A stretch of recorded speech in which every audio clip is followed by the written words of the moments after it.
ஒவ்வொரு பத்துக்கும் ஒவ்வொரு ஆச்சாரியர் எப்படி சாதிச்சிருக்காரு அப்படின்னு வேலுடு சாமி சாதிப்பாராம். கோகுலம் சுவாமி பல முறை சாதிச்சிருக்காரு. அந்த அர்த்தங்கள்லாம் நல்லா புரியணும் அப்படின்னு என்ன பண்ணுவாருன்னா வேலுடு சுவாமினா வரதாச்சார சுவாமி 5 உரை இருக்கு இல்லையா, 5 வியாக்கியானம் இருக்கு திருவாய்மொழிக்கு. ஒரு பாட்டு எடுத்துட்டு முதல்ல நம்பி என்ன சாதிப்பார் அப்படின்னு பார்த்துட்டு அதுக்கப்புறம் பெரியவாசன் என்ன சாதிப்பார் பார்த்துட்டு அதே பாட்டுக்கு அப்படி கூட பண்ண மாட்டார். ஒவ்வொரு பதத்துக்கும் அப்படி போவாங்க. ஒரு பதத்துக்கும் அப்பதான் அந்த மனசுல நிற்கும் அப்படின்னு அந்த ஒரு வழிமுறையை கடைபிடிச்சுக்கணும். நம்ம ஒவ்வொரு பத்துக்கும் இப்ப நம்பிள்ளை முதல் பத்துக்கு என்ன சாதிக்கிறதுலாம் ஞாபகம் இருக்கா? பார்க்காம சொல்ல முடியுமா? நம்முடைய முதல் பத்துல என்ன சாதிக்கிறார்? புருஷார்த்தம். சரி, அதாவது அவன் திருவடிகளே உபாயம், கைங்கரியம் புருஷார்த்தமா?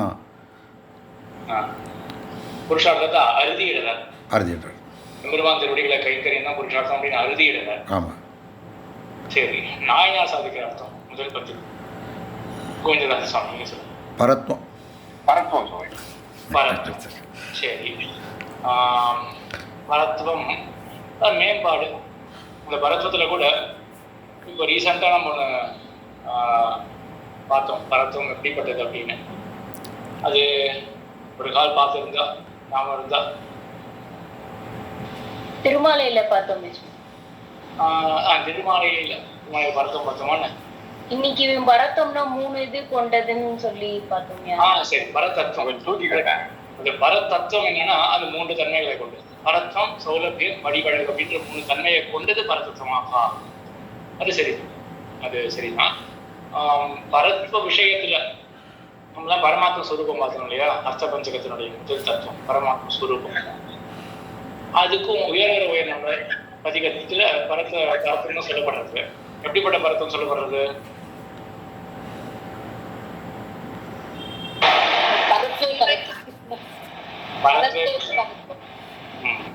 ஆமா, அப்படியே சாந்தி மாமி. ஆமா, பரத்வே பரத்தம். அப்ப பரமபதநாதன் அவனிடத்தில் இருக்கக்கூடிய பரத்னம், அதுதான் உயர்நலம் அப்படின்றதுக்கு விஷயம். இதுலதான அப்சல்யூட் அம்சம்.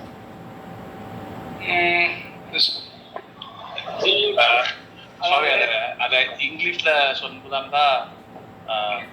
கம்பேரிசன் இல்லாத பரத்தம். அதாவது அதை அப்படியே சொல்ற மாதிரி ரிலேட்டிவா இல்லாம அப்சல்யூட்னா இவர்களை பற்றி இல்ல. அப்படி அந்த அர்த்தத்துல இது போல அர்த்தம் அவங்க நம்மளையும் சாதிக்கிறார். அதாவது எம்பெருமானுடைய பரத்வத்தை பார்த்தா முதல் பாட்டுல இருக்கக்கூடிய முதல் சொல்லு எப்படி இருக்கு? உயர் நலம் அப்படின்னு தான் இருக்கு. அவனுடைய அந்த உயர்த்தி எப்படி இருக்குன்னா பிறருக்கு உயர்வே இல்லை போல. அந்த உயர்வு அற அப்படின்றதுக்கு பல வியாக்கியானம் பண்றாரு. இப்ப மற்றவர்களுடைய உயர்த்தி எல்லாம் அரும்படியாக எம்பெருமானுடைய உயர்ந்த நலம் ஆனந்த குணமானது இருக்கு. பொதுவான எல்லா கல்யாண குணங்களும் எம்பெருமானுக்கு இருக்கு. பங்காச்சாரியெல்லாம் கேட்டுக்கிற மற்றவாளுக்கெல்லாம் இப்போ உண்மை இல்லையா வாக்கலாம் அப்படின்னா என்ன தன்மை அப்படின்னா மற்ற தேவதைகளுக்கும் இருக்கு. ஆனா எப்படின்னா மேருவனுடைய சிகரத்துல இருந்து கீழே ஒரு கடுகு இருக்கு அப்படின்னு வச்சுக்கோங்க. அது என்ன இருக்குன்னு சொல்ல முடியுமா? எப்படி கணக்குல வச்சுக்கிறது? அது போல எம்பெருமானுடைய பரத்தம் ரொம்பவுமே அறவிஞ்சி இருக்கு. அதனால மற்றவர்களுக்கு உயர்வே இல்லைன்னு சொல்ற அளவுக்கு எம்பெருமானுடைய உயர்த்தி இருக்கு அப்படின்னு நீங்க பரத்தே அப்படின்னு சொல்றதுக்கு என்ன தாற்பயம் அப்படின்னா ஸ்ரீவைகுண்டநாதனாக இருக்கக்கூடிய அந்த நிலையில இருக்கக்கூடிய பகவத் பரத்தம். இது எதுக்காக நம்ம கான்ட்ராஸ்டிங்க எப்படி புரிஞ்சுக்க முடியும் அப்படின்னா திண்ணன் வீடுல என்ன சொல்லப்படுறது, எதுல பரத்தம் சொல்லப்படுறது? திண்ணன் வீடுல இதெல்லாம் கொஞ்சம் அவுட் ஆஃப் சிலபஸ் தான்.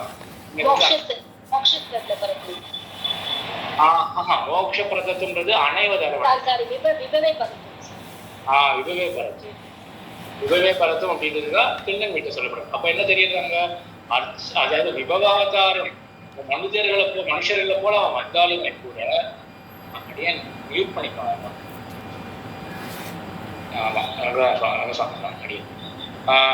அப்ப என்ன தெரியுதுன்னா மனிதனாக வந்த பொழுது சங்கை வரும் இல்லையா? அப்ப கூட அவனுக்கு என்ன பரத்தம் இருக்கா அப்படின்னு. அப்பவும் இருக்கு அப்படின்னு சொல்றதுதான் அந்த விபவே பரத்தம் திண்ணன் வீடுல. ஆக அதான் நம்ம தெரிஞ்சுக்கணும். முதல்ல வந்து ஆச்சாரியர் சாதிக்கிறது முதல் 10 விஷயம் வந்து பரத்வம் அப்படின்னு. சரி, வேதாந்த தேசிகன் சாதிக்கிறது மஞ்சுளா மாமி நீங்க சொல்லுங்க. ஏற்கனவே கை நீட்டி இருந்தீங்க, நீங்க சொல்லுங்க.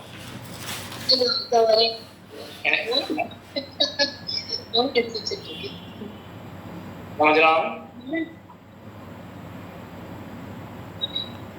ஒரு நிமிஷம்.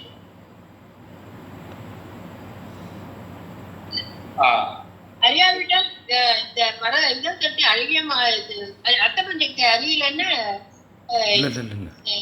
சம்சாரம் அறிந்து கொண்டால்தான் வந்து உங்களுக்கு மோட்சம் கிடைக்கும் அப்படிங்கிறாரு. அப்புறம் மறுபடியும் பெரிய திருமொழி பாசுரத்துல அவர் வந்து அனாதி காலமா நம்ம வந்து இதை அறிஞ்சுக்காம இருந்துப்போம், இப்ப தெரிஞ்சுட்டு கரெக்ட். அதுதான் மறந்து முன்னே பாட்டு இல்ல. ஆனா முதல் 10 திருவாய்மொழியில முதல் 10ல வேதாந்த தேசிகன் என்ன அர்த்தம் சாதிக்கிறோம்? முதல்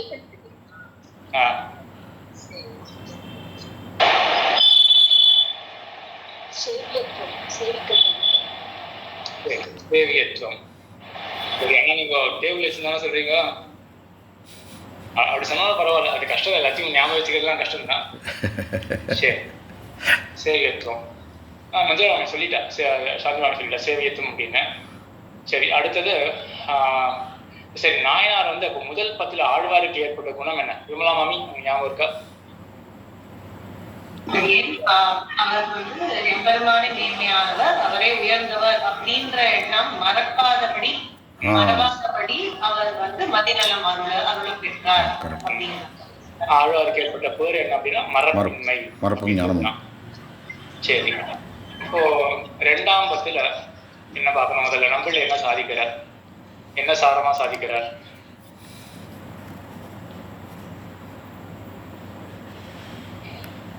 அடி ரங்கசாமி சாமி அந்த கைங்கரியமும் உன்னுடைய ஒப்புக்காகன்னு சொல்றார். தனக்காக எனக்கொள்ளு மீதேன்னு சொல்றார். அப்போ புருஷார்த்தத்தை நிஷ்கர்ஷம் பண்றார். ஆமா, இப்படிப்பட்டதுதான் அப்படின்னு எக்ஸாக்டா நிஷ்கர்ஷம் பண்ணி சொல்றார். கைங்கரியம் தான் புருஷார்த்தம், அந்த கைங்கரியம் உன்னுடைய திருவிழா உகப்புக்காக இருக்கணும். சரி, நாயனார் என்ன சாதிக்கிறார்?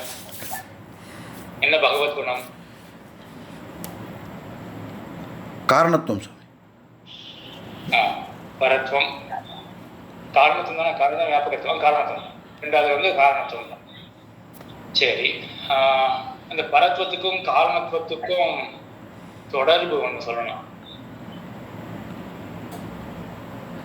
காரணத்துவம் தான் பரத்துவத்துக்கு பிரகாசமா இருக்கு, பிரகாசகமா இருக்கு. அந்த பரத்துவத்துக்கு பிரகாசகமாக இருக்கக்கூடிய காரணத்துவம் அப்படின்னா மாமனிகள் வந்து வியாக்கியானத்தில் சாதிக்கலாம்.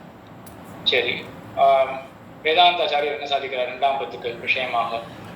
சேவியத்துவாத் போகியத்துவம், போகியத்துவம் எம்பெருமான் அனுபவிக்க தகுந்தவன் அப்படின்னு சாதிக்கிறார். போகியத்துவம் அப்படின்றத சாதிக்கிறார். சரி, ஆழ்வாருக்கு ஏற்பட்ட குணம் என்ன? அதாவது ஆழ்வாருக்கு ஏற்பட்ட பேர் என்ன? ஆழ்வாருக்கு ஏற்பட்ட பேரு, அதாவது ஒவ்வொரு 10லயும் ஆழ்வாருக்கு ஒரு பேரு. பேருனா வல்லினரா, நம்ம பேரு என்ன சொல்றது? கலர். ஆழ்வாருக்கு ஏற்பட்ட கலர் என்ன? ஆனந்தம். இந்த ஆனந்தமும், அதாவது எனக்கு கொடுக்குற மோட்சம் கொடுக்குற ஆனந்தம் உன்னுடைய ஆனந்துக்காக இருக்கணும்னு சொல்றார். அதெல்லாம் வந்து புருஷார்த்த நிஷ்கர்ஷம் பண்றது நம்பிள்ளை சாதிக்கிறது 2ஆம் 10னுடைய தாற்பயமாக.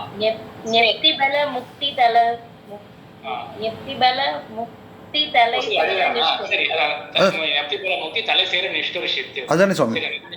அதான் சொல்லிட்டு இல்லையா? தலை சேர நெத்திக்கு பலமாக இருக்கக்கூடிய முக்தி. நெத்தினா ஞானம், அதுக்கு பலம் என்னன்னா மோட்சம் தான். முக்தி மோட்சம். அதை தலை சேர நிஷ்கர்ஷித்து அப்படின்னா, தலை சேர அப்படின்னு அந்த சொற்றோட என்ன காட்டுறதுன்னா எம்மா வீட்டு திறமும் சிற்பம் அப்படின்னு எடுத்தால் தலை சேர்த்து அப்படின்னு வருது. அதனால அந்த எம்மா வீட்டுல பண்ண நிஷ்கர்ஷம், அந்த நிஷ்கர்ஷத்தை தான் வந்து பலராகவே ஆழ்வாரிங்க 2ஆவது 10ல பெற்றார். சரி, 3ஆம் 10ல நம்பிள்ளை சாதிக்கிறது என்ன சாரம்? 3ஆம் 10ல கைங்கரியமே கைலம் சுரவரின் முக்தியில பாகவத கைங்கரியம் தான் எம்பெருமான் தனக்கு கொடுத்தான். துவைத்தின் உத்தர வாக்கியம் பிரதானத்தை 3ஆம் 10ஆல் ஆழ்வார் கைங்கரிய பிரார்த்தனை செய்கிறார். சரி, ஆனா வெறும் பாகவத கைங்கரியம் மட்டும் சொல்லப்படும். பாகவத பயிலும் சுடரொளி மூர்த்தியில சொல்லப்பட்டிருக்கு 3ஆம் பத்துல.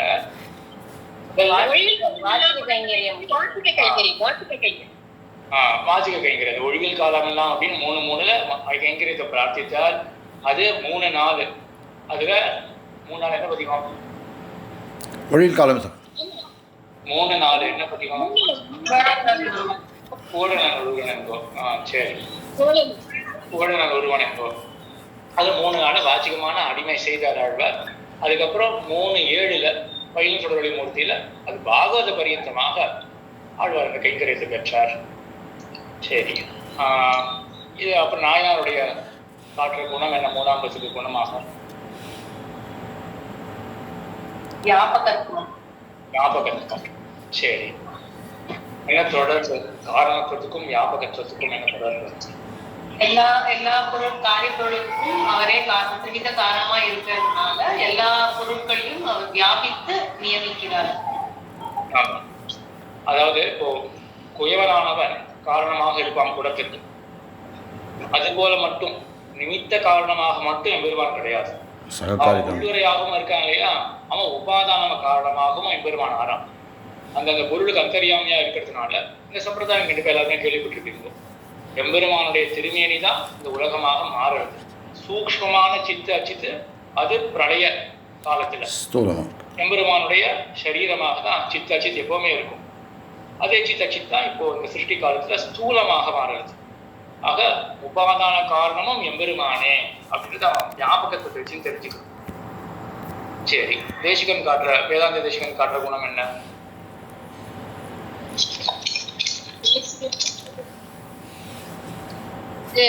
சுபோதனு விபவாத் திவ்ய மங்கள விக்கிரகத்தோட அனுபவம். ஆமா, சுபோதன விபவாத் அப்படின்னு எம்பெருமானுடைய திவ்ய மங்கள விக்கிரகம். அநேகமா இங்க வேதாந்த தேசிகன் திருவுள்ள எதுல இருந்து தோன்றதுன்னா முடிச்சோதியாய் அப்படின்ற பதிகத்துலதான் தோன்றது. அட்டி 3ஆம் பத்துல வேற எங்க முடிச்சோதியாய் முன்னம் அழகர் எழில் மூழ்கும் குறுகையர்கோன் அப்படின்னு முன்னீர் ஞானத்தினுடைய சங்கிரக பாட்டு. முடிச்சோதி அப்படின்னு 3:1 அதுலதான் எம்பெருமானுடைய வடிவழகானது பேசப்படுறது. அங்கதான் தேசிகனுக்கு திருவுள்ளம் அப்படின்னு தோன்றது, சுபதன விபவாத் அப்படின்னு. சரி, ஆழ்வாருக்கு ஏற்பட்ட பேரு அப்படின்ற சொல்ல எல்லாருக்கும் தெரியறது என்னன்னு? பேர் வேற, அது இடையினர பேரு வழினர உக்காரம். பேரு அப்படின்னா பலன் அர்த்தம்.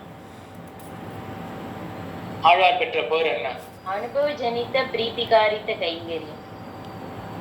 சரி, நெக்திபல முக்தி தலைசேர நிஷ்கர்ஷித்து மோட்சத்தை நெக்திபல முக்தி தலைசேர நிஷ்கர்ஷித்து முக்திபல மோட்ச விருத்தி முக்திபல விருத்தி அர்த்தித்து செய்ய அர்த்தித்து.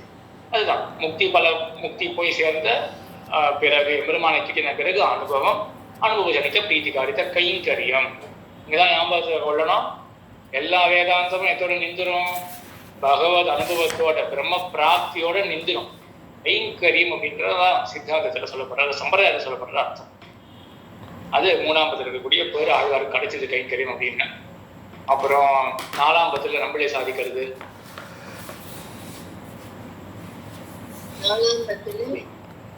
விமலாமி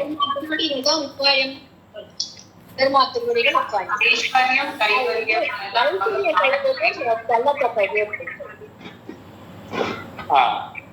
4ஆம் பத்துல ஒண்ணுமா மற்றதெல்லாம் வந்து தியாஜ்யம் இல்லையா? ஆமா, மற்றெல்லாம் தியாஜ்யம். எம்பெருமான் ரெண்டு அர்த்தமும் சொன்ன மாதிரி தான் ஞாபகம் இருக்கு இல்லையா? பெருமான் திருவடிதான் உபாயம், மற்றவை ஐஸ்வர்ய கைவல்யம் தள்ளத்தக்கது. ஆமா, காலம் பெற சிந்தித்து உயிமையோ அப்படின்னு எழுதி விட்டுச்சு. புருஷார்த்தத்தினுடைய உபாயத்தை இல்லையா? நீங்க வந்து புருஷார்த்தத்துக்கு உபாயத்தை, அந்த கைங்கரியத்துக்கு உபாயம் என்னன்னா திருநாமந்தாள் அப்படின்னு சொல்லிட்டு, அதுக்கப்புறம் மற்றது ஐஸ்வர்ய கைவல்யங்கள்லாம் தியாஜம் அப்படின்னு அதே பதிகத்துலதான்.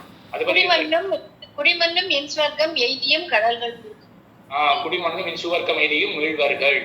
மீழ்வில்லை குடிமண்ணுக்குள்ளுடைய அண்ணல் கடல்கள் குறுகுமியும்.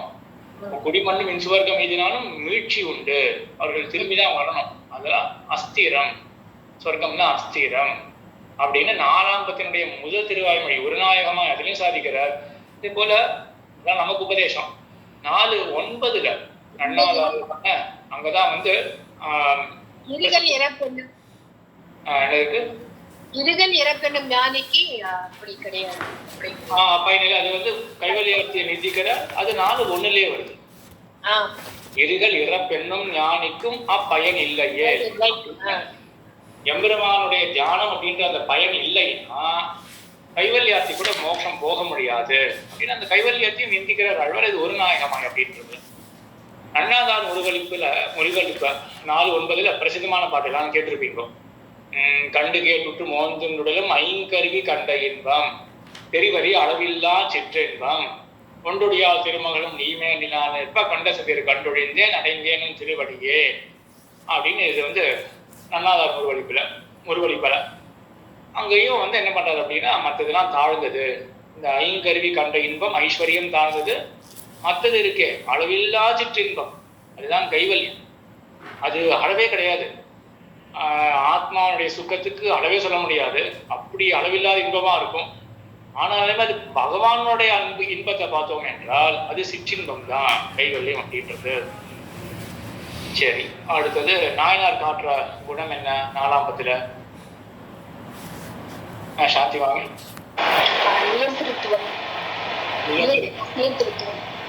சரி, வியாபகத்துவத்துக்கும் நியந்திரத்துவத்துக்கும் என்ன தொடர்பு? எங்கும் வியாபிக்கிறவன் தான் நியமிக்க முடியும். ஆகாசம் போல் அல்லாமல் உள்ளும் புறமும் வியாபிக்கும். சரி, இதாங்க நிருப்ப நபோ வியாவிருத்தின்னு சொல்லுவார்கள். சரியா? இது முன்னாடி பார்த்துருக்கோம். நிருப்ப நபோ வியாவிருத்தி அப்படின்னு ஞாபகம் இருக்கா?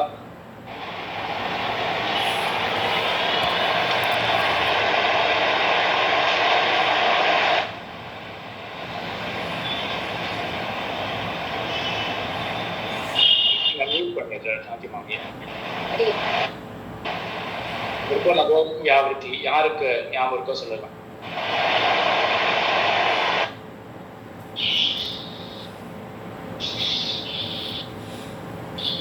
சரி, நிருப்பன்னா ராஜா. ராஜா என்ன பண்ணுவான்னா அவன் நியமிப்பான். ஆனா எல்லார்த்தையும் அவனால பறந்துலாம் இருக்க முடியாது. நபஸ்ன்னா ஆகாயம். ஆகாயம் என்ன பண்ணும்? எல்லா இடத்துலயும் பறந்து இருக்கும். ஆனா அது யாரையும் நியமிக்காது. எம்பெருமான் எல்லா இடத்துலையும் பறந்தும் இருப்பான், எல்லாரையும் நியமிக்கவும் செய்வான். அதான் இந்த காரணத்துவத்துக்கும் நியந்திரத்துவத்துக்கும் இருக்கக்கூடிய தொடர்பு. அவன் எப்படி உள்ளுரையாக இருந்து காரணமாக இருக்கான், செலுத்தி கொண்டும் கூட இருக்கான். உள்ளுரையாக இருந்து செலுத்தி கொண்டு இருக்கான். நியந்திரத்துவம் 4ஆம் பத்துல. சரி, வேதாந்தாச்சாரியர் சாதிக்கிற குணம் என்ன? சர்வபோக்யாதிகத்துவம். ஆமா, மற்ற பொருள்களை காட்டிலும் அனுபவிக்கிறது. என்னது? மற்ற பொருள்களை காட்டிலும் மற்ற பதார்த்தங்களை காட்டும் அனுபவிக்கத்தக்கவன். சர்வபோக்யாதிகத்துவம். சரி, இது வந்து இப்போ இது வரைக்கும் நம்ம இது மாதிரி பார்க்கல.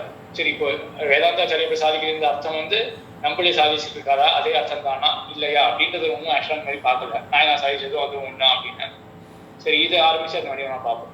இப்போ சர்வபோகி அதிகத்வாத் அப்படின்னு இருக்கு. இதுவே நம்மளையும் சாதிச்சிருக்காரா? நாயனார் கண்டிப்பா சாதிக்கல. நாயனார் வந்து நியந்திரத்தும் சொன்னதுக்கும் அதுக்கும் சம்மந்தமே கிடையாது. சரி, நம்மளே சாதிச்சிருக்கிறதுக்கு சம்மந்தம் இருக்கா?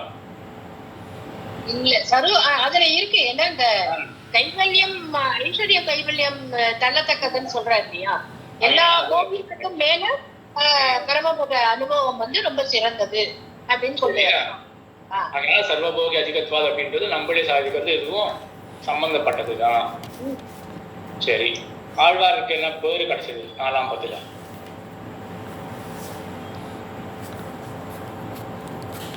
அந்நியருசி ஒழிஞ்சது. அந்நியருச்சி ஒழிஞ்சது.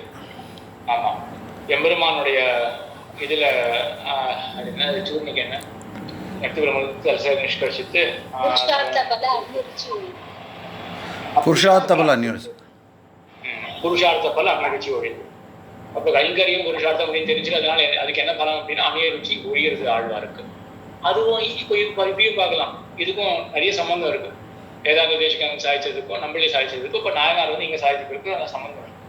ஆழ்வார் பெற்ற பலன் ஏன்னா அந்நியருச்சி ஒழியறதானே மற்ற ஆச்சாரியம் சாதிச்சிருக்காங்க. ஆமா, அவர் ஐஸ்வர்யம் கைவல்யம் ஒழியணும்னு சொன்னார். அப்படியா? சரி, அடுத்தது ராதாமாமி முன்னாடி கை தூக்கினா ராதாமாமிக்கு வாய்ப்பு இருக்கட்டும். அடுத்தது 5ஆம் பத்தில நம்பிள்ளை சாதிக்கிற அர்த்தம் என்ன? ராதாமணி சொல்லுங்க. பரகத ஸ்வீகாரம். பரகத ஸ்வீகாரம் என்ன பாட்டு ஞாபகம் இருக்கா? ஆரெனக்கு நின் பாதமே சந்தழிந்தாய். ஆறெனக்கு நின் பாதமே ஆறுன்னா உபாயம். உபாயம். அப்போ உபாயத்தை கொடுக்கும்போது என்னுடைய திருவடிகளே எனக்கு உபாயமாக கொடுத்தாய் அப்படின்னு இதான் பரகத ஸ்வீகாரம் 5ஆம் பத்தில. சரி, நாயனார் காட்டுற குணம் என்ன? காருணிகத்துவம். காருணிகத்துவம். சரி, காருணிகத்துவம் அப்படின்றது இது அநேகமா கையால் சக்கரத்து அந்த பாட்டுல தான், அந்த பதிகத்துலதான் நோக்கம் தோன்றது நாயனாருக்கு. ஏன்னா அங்கதான் எம்பெருமானுடைய முதல் பாட்டிலே என்ன வருது? கையால் சக்கரத்தன் பெருமாணிக்கமே என்றென்று பொய்யே கைமை சொல்லி புறமே ஆடி நெய்யே பெற்றுடைந்தே விதி வாய்க்கின்று காப்பாரார். விதி வாய்க்கின்ற என்னுடைய பாக்கியம் இப்படி எனக்கு வாய்க்கிறது, எனக்கு கிட்டுறது. என்ன பாக்கியம் ஆழ்வார்கள் அப்படின்னா எம்பெருமானுடைய கிருபை தான். அந்த கிருபை வந்தபடினால அது ஒன்றும் பண்ண முடியல ஆழ்வாரால. அது தடுக்கவும் முடியாது, யாராலுமே என்ன பண்ண முடியாது. எம்பெருமான் ஒருத்தர் அனுகிரகிக்கணும் அப்படின்னு நினைச்சிட்டாங்கன்னா யாராலையுமே விளக்க முடியாது அப்படின்னு அந்த கரை புரண்ட கிருபை அது கையார் சக்கரத்து திருவாய்மொழியில் சொல்லப்படுறது. அதை வச்சுன்னு நாயனார் இங்க காருணிகத்துவம் அப்படின்னு 5ஆம் பத்துக்கு குணமா சாதிக்கிறார். சரி, வேதாந்தாச்சாரியர் சாதிக்கிற குணம் 5ஆம் பத்துல ஸ்ரேயஸ் அது ஹேதுதானா? ஆமா, இது கொஞ்சம் கஷ்டமான சம்ஸ்கிருத பதம். ஸ்ரேயஸ் தத் ஹேதுதானா. மோட்சத்தை கொடுக்கக்கூடியவன் தன்னை உபாயமாக கொடுக்குகிறான். ஸ்ரேயா அப்படின்னா மோட்சம் தன்னையே வச்சுக்கலாம். அவன் தான் ஸ்ரேயா, அவனே தான் மோட்சம் அப்படின்னு வச்சுட்டானா. தத் ஹேது அதுக்கு ஹேத்துவாக இருக்கக்கூடியது. அவனுடைய ஹேத்து, அதுக்கு மோட்சத்துக்கு ஹேத்துவாக இருக்கக்கூடியது அவனுடைய திருவடிகள் தான். ஆகையினால மோட்சத்தை கொடுக்குறான், மோட்சத்துக்கு உபாயமாக இருக்கக்கூடிய தன்னுடைய திருவடிகளை கொடுக்குறான். சரி, இதுக்கும் நம்மளுக்கும் சம்பந்தம் இருக்கா? அர்த்தத்துக்கும் பரகத ஸ்வீகாரம் தான். பரகத ஸ்வீகாரம் அது கண்டிப்பா சரணாக தந்து அப்படின்னே இருக்கு, தானம்னே இருக்கு. அதனால கண்டிப்பா தொடர்பு இருக்கு. தந்து நம்மளே சாதிச்சார் அந்த ஆழ்வார் பாட்டுக்கு தானம் அப்படின்னே இருக்கு. தானம்னா கொடுக்கறது தான். சரி, ஆழ்வாருக்கு ஏற்பட்ட பேரு என்ன? விமலா மாமி. சரி, ராதா மாமி சொல்லிட்டேன் புதுசா. விரக்தி பல ராகம் கழிந்து மிக்க மற்ற விஷயங்கள்ல ஆசை கழிந்து பகவத் விஷயத்துல ஆசை கழிந்தது. அவ்வளவுதான் அவருக்கு. கழிய மிக்கதோ காதல். திருக்குறுங்குடி பாட்டு கழிய மிக்கதோ காதல். விரக்தி பல ராகம் கழிய மிக்கு. கழிய மிக்கு அதாவது கழிஞ்சு போய் அவ்வளவு மிகுந்ததாக ஆயிடுறது. கை கழியன்னு சொல்றோம் இல்லையா, கை கெட்டின தூரம் தான் இல்லை, அதெல்லாம் தாண்டி போயாச்சு அப்படின்ற அளவுக்கு அப்படி மிகுந்து போயிருக்கு. ஆக என்ன விரக்தி பல ராகம், விரக்தி மற்ற விஷயங்கள் இருக்கக்கூடிய ஆசை இன்மை. அதனால என்ன ஆகுது? எம்பெருமான் திருவடிகள் ஆசை ரொம்பவே மிகுந்து போயிடுறது. இங்க ஒரு ஒரு சக்கரக்கம் இருக்குமா அப்படின்னு பார்த்த மாதிரி ஞாபகம். சக்கரக்கம் அப்படின்னா முதல் ஒரு பொருள் இருக்கு, அதுக்கு என்ன காரணம் அப்படின்னா 2வது பொருள். கரெக்ட். அந்த 2வது பொருளுக்கு என்ன காரணம் அப்படின்னா முதல் பொருள் தான். அப்படின்ற மாதிரி இருந்ததுன்னா 2 பொருளுமே ஏற்படாது. இப்போ இங்கிலீஷ் வேணா சொல்றேனே, ஏ பி அப்படின்னு வச்சுக்கோங்க. ஏ உண்டாகணும் அப்படின்னா அதுக்கு என்ன வேணும்? பி வேணும். சரி, பி உண்டாகணும் என்ன வேணும் அப்படின்னா ஏ வேணும் அப்படின்னு சொன்னோன்னா என்ன ஆகும்? இது அந்யோன்ய ஆசிரியம் அப்படின்னு சொல்லுவாரு. இது 2 விதமா எடுத்துக்கலாம். சொன்னேன் அப்படியே 2 விதமா எடுத்துக்கலாம் இல்லையா? இது ஒண்ணு ஃபீட்பேக் போய் பயங்கரமா ஆம்பிளிஃபை ஆகும் அப்படியே எடுத்துக்கலாம் இல்ல? அது ஒண்ணு இருந்தா தானே. இப்போ ஆம்பிளிஃபைல என்ன ஆகுது அப்படின்னா, இப்போ நாய்ஸ் வச்சுட்டோம்னாலே ஏற்கனவே ஒரு பார்ட்டிகள் ஏற்கனவே இருக்கு, அதாவது பார்ட்டிகள் ஒரு சப்ஸ்டன்ஸ் ஏற்கனவே இருக்கு, அது மறுபடியும் அங்க போய் சேர்ந்துருக்கு அப்படின்ட்டு. இப்போ இந்த ஃபர்ஸ்ட் ஒரு சப்ஸ்டன்ஸ் ஏற்பட்டது இல்லையா, அதுக்கு என்ன காரணம்? அதுக்கு இந்த ஃபீட்பேக் ஆகிறதுக்கு காரணமா? அது கிடையாது இல்லையா. ஃபர்ஸ்ட் ஸ்பீச்சுக்கு நம்மளுடைய வாய்ஸ் தானே காரணம்.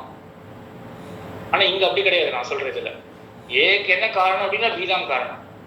சரி, அந்த பிக்கு என்ன காரணம்? ஏ தான் காரணம் அப்படின்னு சொன்னாங்க. அந்த மாதிரி இருக்கு. எங்க இருக்கு இங்க அப்படின்னா எம்பெருமான் திருவடிகள். இப்போ 5ஆம் பத்துல என்ன விஷயம்? விரக்தி பல ராகம் கழிய மிக்கு அப்படின்றது. விரக்திக்கு பலம் என்ன? எம்பெருமான் திருவடிகள்ல காதல். சரி, 4ஆம் பத்துல என்ன சொன்னார்? புருஷார்த்த பல அந்நிய ருச்சி ஒழிந்து அப்படின்னு சொன்னார். மற்றதுல எப்படி ருச்சி போச்சு? எம்பெருமான் திருவடிகள் அந்த புருஷார்த்த ஞானம் இருக்கிறபடினால இப்போ ரெண்டும் என்ன ஆகுது? புருஷார்த்த ஞானம் இருந்ததுன்னா மற்றதுல ஆசை போயிடும். அது 4ஆம் பத்துல. 5ஆம் பத்துல விரக்திக்கு பலம். மற்றதுல ஆசை போயிருதுன்னா இந்த பகவத் விஷயத்துல ஆசை அப்படி இருந்ததுன்னா என்ன ஆகும்? அப்போ சொன்ன அந்த அந்யோன்ய ஆசிரயம் அப்படின்னு பெயர் இருக்கு. அந்த அந்யோன்ய ஆசிரயம் வரும். ஆனா அங்க இங்க நாயகன் என்ன சாதிச்சிருக்காரு? விரக்தி பல ராகம் கழியமிக்கு. வெறும் ராகம் வந்திருக்குன்னு சொல்லல, இப்போ அது கழியமிக்கு மிகவும் அதிகமாக இருக்கு. சரி, அப்படின்னா என்ன பதில்? என்ன பதில் வந்துருக்கு? முதல்ல இருந்திருக்கு. அப்ப பகவான் திருவடிகளை கொஞ்சோண்டு ஆசை, மற்றதுல அதனால ஆசை போயிருது. அதனால இப்ப 3வது நிலை என்ன? மற்றது ஆசை போனதுனாலே இப்போ எம்பெருமான் திருவடிகள்ல மிகப்பெரிய காதல் உண்டாயிருக்கு. ராகம் கழியமிக்கு. சரி, 5 ஆயிடுத்து. 6வதுல நம்பளி சாதிக்கிற குணம். சரி, விமலா மாமி. உபாயம் வரணும். எப்போ எம்பெருமான் சித்தமா இருக்கான். இப்பதான் நம்ம விட்டுட்டு நம்ம எம்பெருமான பிராட்டி முன்னிலையில எம்பெருமான் சரணாகதி. ஆமா, பிராட்டி முன்னிலை. பிராட்டி முன்னிட்டு இது வரைக்கும் விளக்கியிருந்தாலும் அவன் சித்தமா இருந்தாலும் இப்ப விளக்காம எம்பெருமானை பிராட்டி முன்னிட்டு எம்பெருமானை சரணாகதி.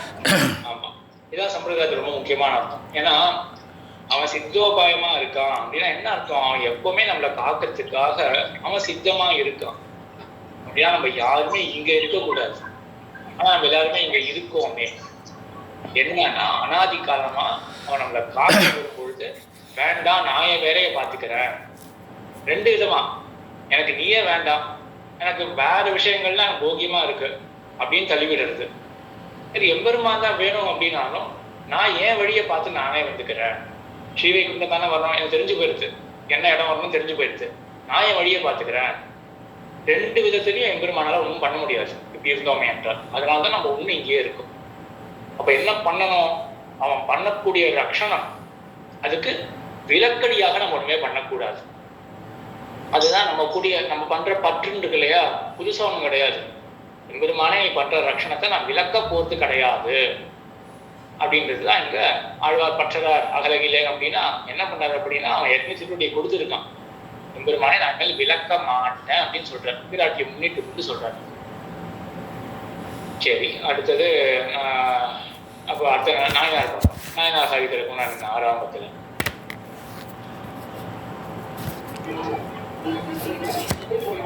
சரண்யத்துவம். ஒரு நிமிஷம், ஜெயந்தி மாமி கை தூக்கி இருக்கா?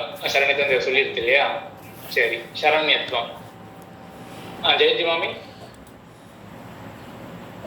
சரண்யத்துவம் அதுதான் நான் சொல்லலான்னு சுவாமி சொல்லிட்டேன். சரி, சரண்யத்துவம்.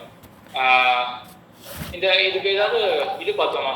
காருணிக்கத்துவம் 5ல அதுக்கும் இதுக்கும் ஏதாவது தொடர்பு பார்த்தோமா? காருணிக்கத்துவத்துக்கும் சரண்யத்துவத்துக்கும். காருணிகனா இருக்கிறதுனால சரண்யத்துவம், சரணாகதினால சரண்யத்துவம். காருணிகனா இருக்கிறதுனாலதான் இது ஆச்சாரியர் தேசத்துல ஏதாவது பார்த்தோமா? முதல் சூர்ணு கேள்வி எங்க அர்த்தம் வந்தது, அது மாதிரி ஏதாவது பார்த்தோமா அந்த வீடியோல? காருணிகனா இருக்கிறதுனால சரண்யாக ஆறாம். பற்ற தகுந்தவன் கார்ணிகனா இருப்பதனால பற்ற தகுந்தவன். அது ஆமா, அப்படித்தானே. காருணிகனா பற்ற தகுந்த வந்தார். காருணிகனா இருக்கிறது 2 அதான், அதே தாற்பயத்துலதான். காருணிகனா இருக்கிறதுனால சரண்யனா இருக்கான் அப்படின்னா நம்ம யாரை போய் பற்ற முடியும்? அவன் கருணை உள்ளம் படைத்தவனாக இருந்தாதான் அவன் இடத்துல போகவே முடியும் நம்மளால. அப்போ காருணிகனா இருக்கிறதுனால நம்ம சரண்யனாக இருக்கான். ஆச்சாரிய ஹிருதயத்தினுடைய முதல் வாக்கியமே காருணிகனான சர்வேஸ்வரன் அறிவிலா மனுஷர் என்னும் தொடர்பிழக்கு ஏற்றி அப்படின்னு ஆரம்பிக்கிறது. உங்க காருணிகனான சர்வேஸ்வரன் அப்படின்னு உங்க வாக்கியம் இருக்கும் பொழுது மாமனில தான் வியாக்கியம் கிருபா விசிஷ்டனான ஸ்பதந்திரன். அப்ப அவனுக்கு கிருபை வேணும், அப்பதான் நம்ம ரட்சிப்போம். ரட்சிக்கும் போது அவனை யாருமே கேள்வி கேட்க கூடாது. அதுக்கு சுவாதந்திரியம். அதனால மாமனிகள் அங்க சாதிக்கிறது கிருபா விசிஷ்ட சுதந்திரன் என்றபடி அப்படின்னு சாதிக்கிறான். அதனால காரணிக்கத்துவம் இருக்கிறதுனாலதான் அவன் திருவடிகளை போய் நம்ம அணுகணும், திறமையான அவன் இருக்கான். சரி, நம்மளுடைய அடுத்த வேதாந்த தேசிகள் சாதிக்கிற குணம் ஆரம்பத்துல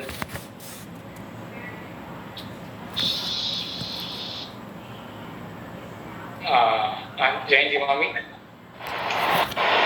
ஸ்ருத விவசதயா, எம்பெருமான் திருவடிகளை ஆசிரியத்தவர்களுக்கு அடங்கின சரக்காக இருக்கிறார். ஆமா, இது அசுத்த விவசதையா. அப்ப ஆசிரியர்களுக்கு வசப்பட்டு இருக்கிறார் என்பது வசப்பட்டு இருக்கிறார். சரி, எல்லாரும் திருவாய்மொழிலாம் இப்போ ஆறாம்பத்துனா எல்லா பதிகளும் அப்படி ஞாபகம் இருக்கா? ஆறாம்பத்துல முதல் வைகல் பூங்கழிவாய் முன்னேற்றமடைவார். ஏன்னா அப்ப சித்த விவசாயா அப்படி தேசியம் சாதிக்கிறார் இல்லையா? எதை வச்சுட்டு ஆசிரியர்களுக்கு வசப்பட்டு இருக்கின்றன முன்னிடைமடவார்கள் வச்சு சாதிக்கிறாரோ? மின்னடையார் செயற்கண்ணன் மெத்தன வந்தான் என்று தன்னிலை பெண்ணிலையால் தானும் தள்ளி உன்னுடன் கூடேன் அது இல்லை. சரி, அப்புறம் குறை முதலாம் கண்ணன் கூட செயல்கள் எதை வச்சுட்டு சாதிக்கிறாருன்னு ஒரு கால் அப்படின்னு பலத்தை வச்சே சாதிக்கிறாரோ? அவன் ஆசிரியர்களுக்கு வசப்பட்டு இருக்கான். அவன் சரணாகத ரச்சனம். அதுவே திருவுலமான வேதாந்த தேசிகன். அடுத்தது ஆழ்வார் பேரு ஆரம்பத்துல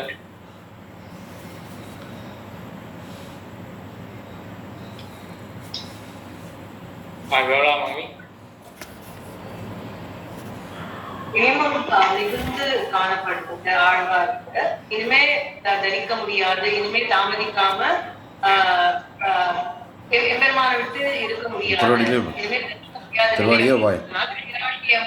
எம்பெருமானிடத்தில் சரணாகதி அடைகள். இதுக்கு மேல காலதாமதம் தரிக்க முடியாது, அவ்வளவு பிரேமம் மிகுந்ததுனால எம்பெருமான பிரிஞ்சு இருக்க முடியாது அப்படின்னு.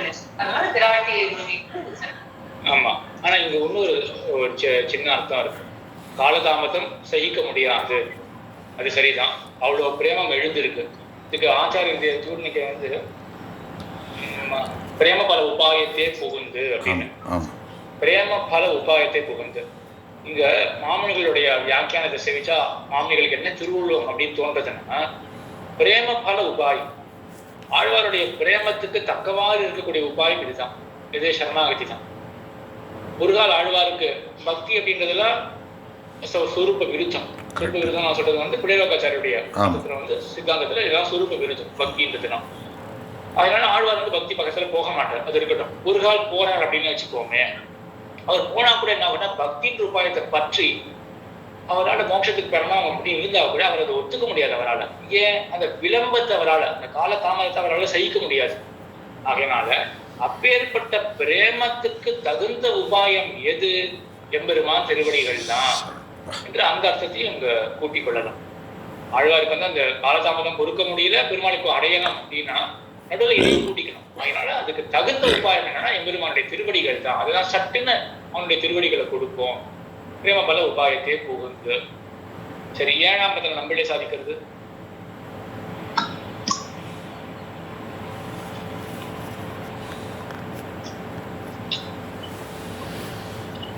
ரங்கசாமி சுவாமி சர்வசக்தித்துவம் சுவாமி. அவர் இல்லையே, அதாவது அதுல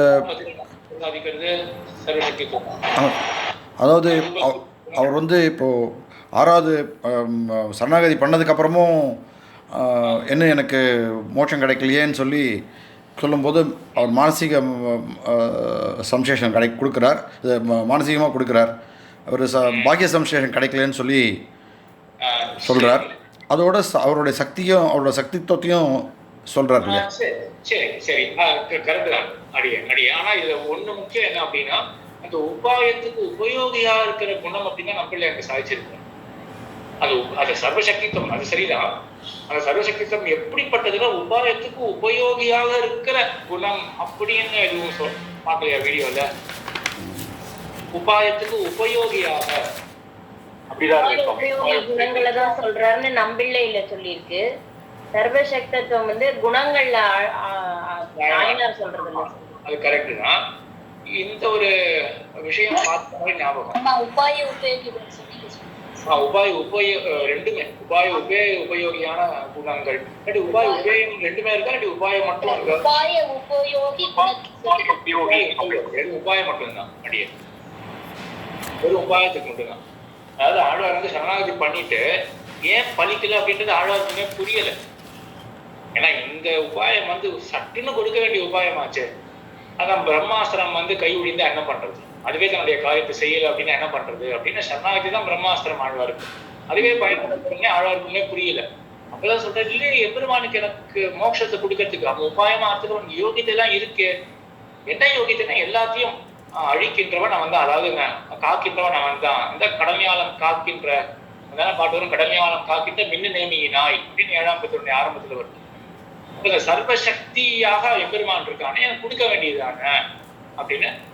அதுக்கப்புறம் பார்த்ததுதான் வந்து ஆழ்வாருக்கு கொஞ்சம் ஆஸ்வாசப்படுத்துறான், வந்து அந்த மானசமான அனுபவத்தை கொடுக்குறான். அதுதான் எங்க இங்க நவதிருப்பதியில இருக்க திவ்யதேசம் தென்திருப்பேரையில் அப்படின்னு சொல்லுவா. அதையும் ஒன்று தெரிஞ்சுக்கோங்க. பொதுவாக நம்ம என்ன சொல்றோம் அந்த திவ்யதேசத்தை, மகர நெடுங்குழை காதன் இருக்கான் இல்லையா எம்பெருமான், மகர நெடுங்குழை காதன். என்ன திவ்யதேசம் ஆகும்? என்னது? வெள்ளைச்சீரி சொங்க. அது சரி, அது 7-3 பதிகம், 7-3 வெள்ளைச்சீரி சொங்கோடு அப்படின்னு பதிகம். அது திவ்யதேசத்துக்கு என்ன திருநாமம்? தென்திருப்பேரையில் அப்படின்னு சொல்லணும். நம்ம பொதுவாக என்ன பண்றோம், திருப்பேரை அப்படின்னு சொல்லிடுறோம் இல்லையா, அது வந்து திருப்பேரையில் அப்படின்னு திவ்யதேசம். அது திருப்பேரை கிடையாது. ஆனா அனங்காச்சார சுவாமி வந்து இன்னொன்னு காட்டியிருக்காரு, திவ்யதேசத்துக்கு வந்து திருப்பேரையில் அப்படின்னா திருநாமம். ஆனா வழக்கமே எப்படி இருக்கு அப்படின்னா சிலதெல்லாம் நம்ம சுருக்கி சொல்றதும் வழக்கம் இருக்கு. அதனால திருப்பேரையில் அப்படின்றதே சுருக்கி, அதுக்கு ஒரு உதாரணம் கொடுத்தாரு, இது ஞாபகம் இல்ல, எழுதியிருக்காரு தன்னுடைய உரையில. திருப்பேரையில் அப்படின்றதே திருப்பேரைன்னு சுருக்கி சொல்றதும் தப்பு கிடையாது. ஆனா அருளி செயல்ல வருது அப்படின்னா திருப்பேரையில், பேரையிற்கே புக்கேன் நெஞ்சம் நாடி அப்படின்னு ஒரு பாட்டு வரும். பேரையிற்கே அப்படின்னா என்ன, பேரையில் அப்படின்னு இருந்தாதான் அதுக்கு மேல க்கு அப்படின்ற விகுதி சேர்ந்தா பேரை இருக்கு அப்படின்னு வரும். இப்போ பேரை அப்படின்னு ஒரு கால் ஊர் இருந்ததுன்னு வச்சுக்கோமே, அப்போ எப்படி வந்திருக்கும்? பேரைக்கே அப்படின்னு தான் வந்திருக்கும். பேரைக்கே அப்படின்னு தான் வந்திருக்கும். பேரை இருக்கேன்னு வந்திருக்காது. பேரை இருக்கேன்றதுதான் பேரையில் அப்படின்னு தான் ஊருடைய திவ்யதேசத்துடைய திருநாமம். ஆக அதுலதான் வந்து மானச அனுபவம் வர, அதுக்கப்புறம் அந்த மானச அனுபவமே பாஷ்ய அனுபவமா வரணுமே அப்படின்னு ஆசைப்பட்டு அது கிடைக்காம போய் மறுபடியும் வியசனம் தான். சரி, நாயாருடைய குணம், நாயார் காட்டிய குணம் 7ஆம் பத்துல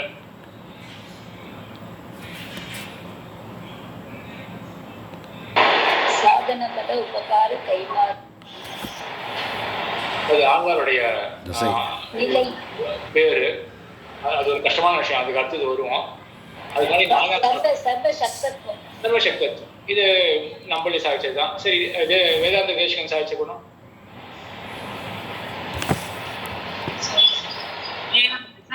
ஸ்வஆஸ்ரய அனிஷ்ட கிருத்வான்.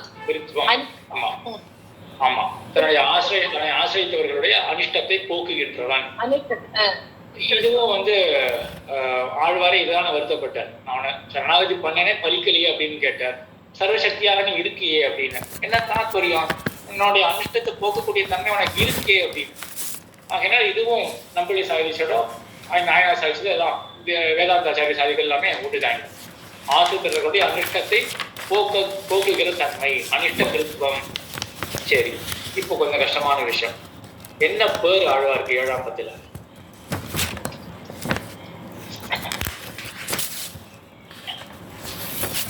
சாதன பல உபகார கைமாறின்றி.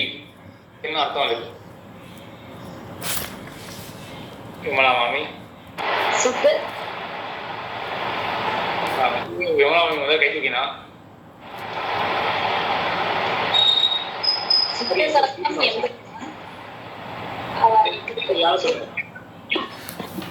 பெருமாள் பண்ற உபகாரத்துக்கு கொடுக்கறதுக்கு எங்கிட்ட எதுவுமே இல்லை. சரி, பெருமாள் பண்ற உபகாரத்துக்கு கொடுக்கறதுக்கு எனக்கு ஒண்ணுமே இல்லை அப்படின்னு இங்க பெருமாள் எங்கேயாவது இருக்கா? சாதன பல உபகார கைமாறின்றி அப்படின்னு இருக்கு. சாதன பல, சாதனத்தால் ஏற்படக்கூடிய பலம், அதுக்கு அடியன் ஸ்ரீதரன் சுவாமி. சாதனவன் சித்தோபாயமான எம்பெருமான் தான் சுவாமி. ஆமா, அதனால சாதனம் அப்படின்றதே எம்பெருமானை தான் குறிக்கிறது. இப்ப சாதனமாக சித்தோபாயமா எம்பெருமான் இருக்கானே, அவனால ஏற்பட்ட பலம் என்ன அப்படின்னா, அவன் சிருஷ்டி தொடங்கி எல்லாம் பண்றானே, இது எல்லாமே அந்த பலத்துல அடக்கும். அப்படிப்பட்ட பலத்துக்கு எனக்கு கைமாறாக கொடுக்கறதுக்கு ஒண்ணுமே இல்லையே. சாதன பல உபகார கைமாறின்றி அப்படின்னு நீங்க முக்கியமான விஷயம் என்னன்னா, எம்பெருமானே சாதனம் அப்படின்னு. இதெல்லாம் முமுட்சுபடி சூத்திரங்கள்ல இங்க தர்மஸ்லோக பிரகடனத்துல நாம் ஏக்கம் அப்படின்னு வருது இல்லையா, எம்பெருமானுடைய திருவடிகளை பற்றணும், அதுவேதான் உபாயம். திருவடிகள் தான் உபாயம். நான் பற்றுகிற பற்றும் உபாயம் அல்ல கழிக்கப்பட்டிருக்கு. அங்கதான் கேட்டுட்டு ஏன் இதையும் சொல்லலாமே உபாயமாக, இவன் தான் பண்றானே அப்படின்னு தான் கேள்வி வர, இன்னைக்கு இவன் பற்றுகிற பற்று இருக்கு, இது கூட இவனா பண்ணல, இதுவே ஒரு பலன் தான். எம்பெருமானுடைய கிருஷியுடைய பலன். கிருஷி பலம். கிருஷினா விவசாயனுடைய விவசாயம் தான். அவன் அந்த விவசாயியா இருக்கிறவனுடைய ஒரு தொழில் இருக்கு, பத்தி உழவன் அப்படின்னு நான்கு இருந்த அதுல பாட்டு வருது. எம்பெருமான் பத்தியை எப்படியாவது விளைக்கணும் அப்படின்றதுக்காக உழுதல் அப்படின்றத செய்யறான். அவனுடைய அந்த தொழிலால தான் நமக்கு இந்த பற்றுதல் அப்படின்றதே வந்திருக்கு. அதனால அதுவே ஒரு சாதன பலன் தான். எல்லாமே இது தொடங்கி எல்லாமே எம்பெருமான் பண்ணக்கூடிய எல்லா உபகாரங்கள் அதுக்கு கைமாறாக ஆழ்வார்களும் கொடுக்க முடியல.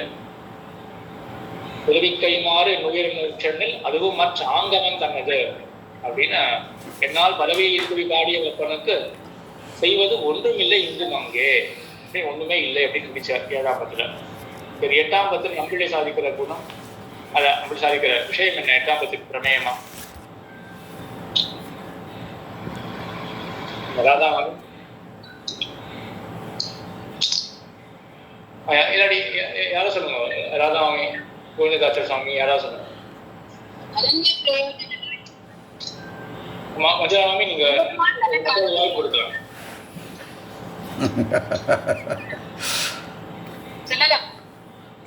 ஆத்மீயங்கள்ல நசை இல்லைன்னு இல்ல, வேற வாய்ப்பு கொடுக்கலாம். சரியா இருக்க காரணம் சம்சாரத்துல இந்த நசை இருக்கு அப்படின்னு. சரி, சம்சாரத்துல நசை இருக்கு, ஆனா அங்க ஒரு பதம் சொல்லணுமே, ஒரு ஆத்மீயம்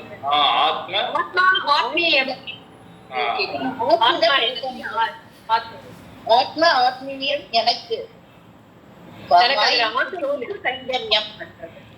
ஆத்மா ஆத்மீயங்களில் அப்படின்னு சொல்லணும். அதான் ஆத்மாவிலும் ஆத்மீயத்திலும் நசை அருகை. ஆத்மானா ஆத்மீயம்னா என்னை சார்ந்த பொருள்கள், அதுல எனக்கு ஆசை கிடையாது அப்படின்னு எம்பெருமானுக்கு தெரிவிக்கிறார். சரி, வேற யாராவது இப்போ ஏன் ஆழ்வார் தெரிவிக்கிறார் எம்பெருமானுக்கு? புரியும், அவருக்கு சக்தி எல்லாம் இருக்கு கொடுக்கறதுக்கு எல்லாம் இருந்தும் ஒருவேளை எனக்கு அந்த மாதிரி ஆத்மார்த்தி இருக்கு சந்தேகப்படுறாரு. ஆமா, இப்ப சக்தி இருந்தும் கொடுக்கலையா, அப்ப என்கிட்ட ஏதாவது குறை இருக்கணுமே. என்ன குறை அப்படின்னா, நான் தான் விருப்பத்தை விடலை என்னுடைய விஷயங்கள்ல அப்படின்னு, அந்த இல்லை அந்த ஆசை எனக்கு கிடையாது அப்படின்னு எம்பெருமானுக்கு அறிவிக்கிறார் ஆழ்வார்.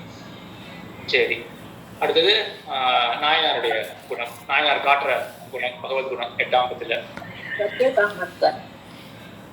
கரெக்ட், சத்திய காமத்துவம் தான். கரெக்ட் தான், அந்த சத்திய சங்கல்பத்துவம் சட்டுன்னு யோசிச்சேன். சத்திய காமத்துவம் தான். சரி, சத்திய காமத்துவம்னா என்ன, சத்திய சங்கல்பத்துவம்னா என்ன? சத்திய காமன் ஒரு குறைவற்றவன், அனைத்து ஆசைகள் நிரம்பியவர், குறைவற்றவன், தடையற்றவன். ஒரு தடை நமக்கு இல்ல. சரி, வேண்டியது அவன்கிட்ட எல்லாமே வேண்டியது அவர்கிட்ட இருக்கு பெருமான்கிட்ட. சரி, நீங்க சொல்லிட்டீங்க. ஆனா என்ன நீங்க பண்ணல அப்படின்னா, எது சத்திய காமத்தும் எது சத்திய சங்கல்பத்தும் அப்படின்னு சொல்லல. சரி, எனக்கு ஒரு வாய்ப்பு கொடுக்கலாம். நீங்க சொல்ல வேண்டியதை சொல்லிட்டீங்க, ஆனா எதுன்னு கரெக்டா மேட்ச் பண்ணணும். அதை கரெக்ட் இல்லை, எதுன்றது மேட்ச் பண்ணது கட்டுட்டீங்க. அந்த வாய்ப்பு மூலம் வாங்கி கொடுக்கலாம். எவ்வளவு மாமி நீங்க சொல்லுங்க, ராதா மாமி சொன்னதுல எது சத்திய காமத்தும் எது சத்திய சங்கல்பத்தும்? நித்திய சூரிகள் மகிழ்ச்சிகள் அந்த மாதிரி எது வேணும்ன்ற மாதிரி இருக்கோ விரும்பிய எல்லாமே உடையவன். அவனுக்கு இதுதான் வேணுன்றதெல்லாம் இல்லாம எல்லாமே உடையவன் அப்படின்னு விரும்பும் அனைத்தையும் உடையவன் அப்படின்றதுனால சத்தியகாமம். அப்புறம் அவனுக்கு இருக்கு. ஆனா அவனுக்கு எல்லாம் வேணும்னா கூட நினைச்ச மாத்திரத்தே சங்கல்பத்தாலேயே எதையும் அடையக்கூடியவன் அப்படின்றதுனால சத்திய சங்கல்பம். சரி, இங்க ராதா மாமி சொன்னது அங்க தடையின்றி கேட்டது இல்லையா? அப்ப சங்கல்ப மாத்திரத்துல அதுக்கு ஒரு தடையே கிடையாது, நினைச்சா கிடைச்சிடும். இது சத்திய சங்கல்பம். சரி, வேதாந்த தேசிகன் காட்டுற குணம் 8ஆம் பத்துல என்ன அர்த்தம் அதுக்கு?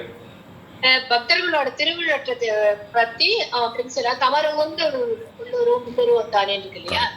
அந்த பக்தர் அவ என்ன முழுக்க ஆசைப்படுறாளோ எப்படி கேட்கிறாளோ அப்படி பெருமாள் தன்னை காட்டி கொடுத்தான்.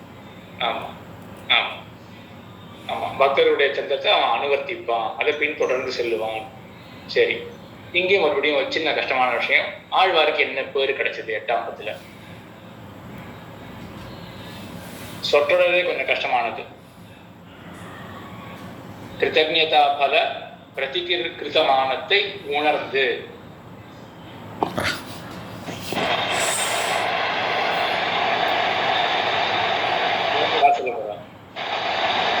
அப்பாவுக்கு வாய்ப்பு கொடுக்கும். என்ன கொடுக்கறது அப்படின்னு போன பத்துல ஒரு மலைச்சார். அடுத்து இப்ப ஆத்மாவை சமர்ப்பிக்கலாம்னு சமர்ப்பிக்கிறார். அதுவும் அவனோட தானே அப்படிங்கிறத கடைசியா ஒண்ணு. கடைசி பாகம் இன்னும் கொஞ்சம் அதிக இதுவா சொல்லணும். அந்த உணர்தல் இருக்கு இல்லையா, அதுவும் அவனுடையது அப்படின்றத இங்க உணரல 8ஆம் பத்துல. 8ஆம் பத்துல அதிகமா ஆறத்தழுவி ஆத்மா ஆறத்தழுவி அவரை சமர்ப்பிக்கிறார். அது சரிதான், ஆத்மாவை ஆறத்தழுவி எம்பெருமானுக்கு ஆசையோட சமர்ப்பிக்கிறார். ஏன் சமர்ப்பிக்கிறார் அப்படின்னா அந்த கிருத்தஜ்ஞதா அவருக்கு ஓடிட்டு இருக்கு மனசுல. ஆத்மா பரிசை சமர்ப்பிச்சு அது அவனுக்கு தானே அப்படின்னு 7ஆம் பத்தி சொல்லிட்டார் ஒரு தடவை. இருந்தாலும் கூட ஏதாவது பண்ணி ஆகணுமே அப்படின்னு மறுபடியும் சமர்ப்பிக்கிறார் ஆத்மாவை. சரி, சமர்ப்பித்த ஆத்மாவை பற்றி உணர்கிறார் அப்படின்னு ஒரு பாகம் இருக்கு இல்லையா? உணர்கிறார். அவருடைய அருளால தான் அதை செய்யறோம் அப்படின்னு. அது மட்டுமா இல்லையே, அது அருளாலதான் செய்யறேன் அப்படின்றது அந்த விஷயம் என்னன்னா கண்கள் சிவந்து அப்படின்ற பதிகம் தான் ஆத்மா பத்தி உணர்தல் அப்படின்றது. அங்க அவனுடைய அருளால செய்யறேன் அப்படின்றது அது 8ஆம் பத்தினுடைய முதல்ல தேவிமாராவார் அப்படின்ட்டு அதிலே முடிஞ்சு போயிடும் அந்த விஷயம். சமர்ப்பிக்கப்பட்ட ஆத்மா அதை பற்றி ஆழ்வாருக்கு ஒரு உணர்தல் வருது இந்த 8ஆம் பத்துல. அந்த உணர்வு 8 கண்கள் சிவந்துல சொல்லப்படுது. நம்ம வீடியோல பார்த்த மாதிரி தான் ஞாபகம். அப்படியே ஸ்ரீதரன் சுவாமி ஆத்மா பகவானோட சொத்து பெருமாளுக்கு பிரகாரமா இருக்கு எம்பெருமானுக்கு அப்படின்னு உணர்றாரு. அது பார்த்தோம் இல்லையா கண்கள் சிவந்துல. சுமதி மாமி நீங்களும் சொன்னீங்களா? ஆமா, ஆத்மா பகவானோட சொத்துன்னு அவர் அதை தெரியும். சொத்துனா அதாவது அவன் எம்பெருமானுக்கு சரீரம், அவனுக்கு பிரகாரம் அப்படின்றது கண்கள் சிவத்துக்கு போயிட்டார் ஆழ்வார். கண்கள் சிவத்துல சமர்ப்பிக்கப்பட்ட ஆத்மா எப்படிப்பட்டது அப்படின்னா எம்பெருமானுக்கு சரீரமாக அவனுக்கு பிரகாரமாக இருக்கக்கூடியது அப்படின்றது. சரி, சரீரம் அப்படின்னா புரியுறது. நமக்கு இந்த உடம்பு இருக்கு, நமக்கு சரீரம். பிரகாரம்னா என்ன? தனித்து இருக்க முடியாது. ஆமா, பிரகாரம் அப்படின்னா அதை சார்ந்தே இருக்கக்கூடியது என்னவோ அதான் பிரகாரம். சிவப்பு சொம்புங்கிறதுல சிவப்புங்கிறது தனியா இருக்க முடியாது. அது போல இருக்கக்கூடியதான் பிரகாரம். எப்படி அதோட நிறமானது அந்த திரவியத்தை சார்ந்தே இருக்கும், அதே போல ஆத்மாவுக்கு கூட பகவானை சார்ந்தே தான் இருக்கும் அப்படின்னு தான் பிரகாரம் அப்படின்னு. அப்புறம் 9ஆம் பத்துல என்ன நம்மளே சாதிக்கிறது என்ன விஷயம் சாரமாக?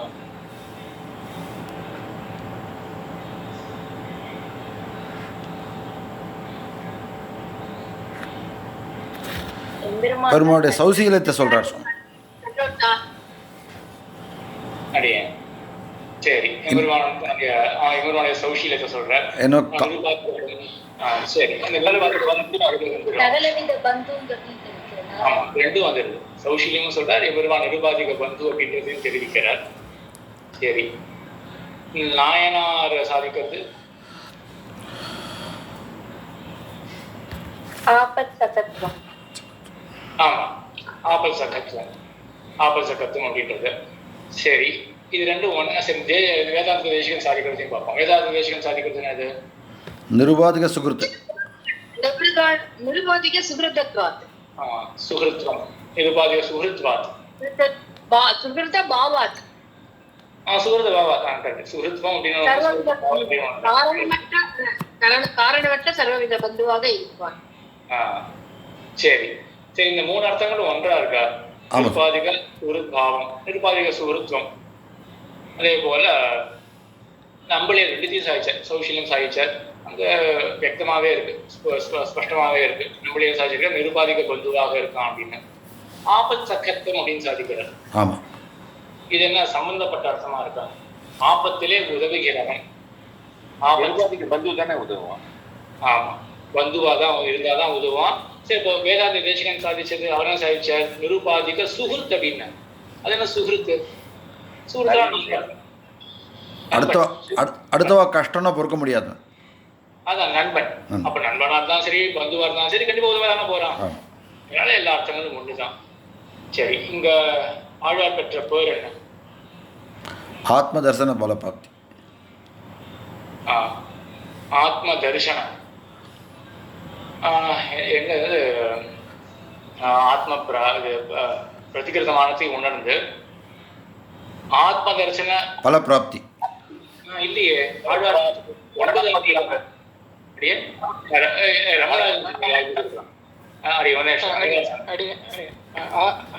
ஆத்ம தர்சன பல பிராப்தி மரணாவதியாக பெற்று. மரணாவதியாக பெற்று. சரி, என்ன அர்த்தம் அதுக்கு? ஆத்ம தரிசன பிராப்தி மரணாவதியாக பெற்று. அதாவது கால விளம்பம் இல்லை, மரணாவதியாக கிடைத்த வைகுந்தம். ஆமா, மரணமான வைகுந்தம் தான். அதான் திருக்கணபுரம் பாட்டு, மரணமானால் வைகுந்தம் கொடுக்கும் பிரான் அப்படின்னு. ஆத்ம தரிசன பல பிராப்தி அப்படின்னு இருக்கு. ஆத்மத்தை பற்றி உணர்ந்தது பலம். அது போனது அந்த பலத்தினால பிராப்தி அடைஞ்சு மரணாவதியாக வைகுந்தம். சாந்தி மாமி கொஞ்சம் மியூட் பண்ணிக்கலாமா? இது சப்தம் பயங்கரமா கேட்கறது. ஆத்ம தரிசன பல பிராப்தின்னு இருக்கு. இது கொஞ்சம் கஷ்டமான விஷயம், அதை லிங்க் பண்றது. ஆத்ம தரிசனத்துக்கு போனதுல என்ன பார்த்தோம்? ஆத்மா பத்தி தெரிஞ்சுட்டார் ஆழ்வார். அந்த ஆத்ம தரிசனம் ஏற்பட்டிருக்கு, ஆத்மா பத்தி தெரிஞ்சுட்டார் ஆழ்வார். இதுக்கு பலம் என்ன அப்படின்னா, சரி சொல்லுங்க கோவிந்ததாசர் சார் சொல்லுங்க. ஆத்ம தரிசனம் வந்து என்ன தெரிஞ்சது அவருக்கு? பகவானுடைய பிரகாரம் அவர் பிரிக்க முடியாத ஒரு தெரிஞ்சது. அதாவது பகவானே தான் எம்பெருமான் அடைதல். அதுதான் அதனுடைய பலன்.